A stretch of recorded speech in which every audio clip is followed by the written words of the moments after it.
جب سورج لپیٹ لیا جائے گا اور جب تارے بے نور ہو جائیں گے اور جب پہاڑ چلائے جائیں گے اور جب بیاہنے والی اونٹنیاں یوں ہی چھوڑ دی جائیں گی اور جب وحشی جانور جمع کیے جائیں گے اور جب سمندر آگ ہو جائیں گے اور جب روحیں جسموں سے ملا دی جائیں گی اور جب اس بچی سے جو زندہ دفنا دی گئی ہو پوچھا جائے گا کہ وہ کس گناہ کے سبب قتل کر دی گئی اور جب اعمال کے دفتر کھولے جائیں گے اور جب آسمان کی کھال کھینچ لی جائے گی اور جب دوزخ کی آگ بھڑکائی جائے گی اور جب بہشت قریب لائی جائے گی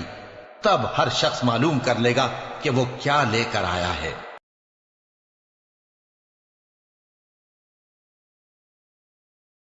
شروع اللہ کا نام لے کر جو بڑا مہربان نہایت رحم والا ہے۔ جب زمین بھونچال سے ہلا دی جائے گی اور زمین اپنے اندر کے بوجھ نکال پھینکے گی اور انسان کہے گا کہ اس کو کیا ہوا ہے، اس روز وہ اپنے حالات بیان کر دے گی کیونکہ تمہارے پروردگار نے اس کو حکم بھیجا ہوگا۔ اس دن لوگ طرح طرح کے ہو کر آئیں گے تاکہ ان کو ان کے اعمال دکھا دیے جائیں،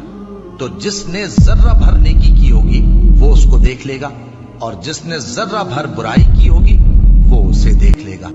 میں روز قیامت کی قسم کھاتا ہوں اور نفس لوامہ کی قسم کھاتا ہوں کہ سب لوگ اٹھا کر کھڑے کیے جائیں گے۔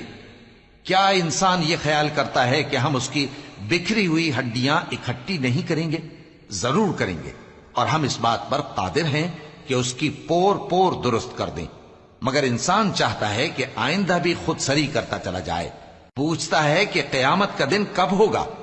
سو جب آنکھیں چندھیا جائیں اور چاند گہنا جائے اور سورج اور چاند جمع کر دیے جائیں، اس دن انسان کہے گا کہ کہاں ہے بھاگنے کی جگہ؟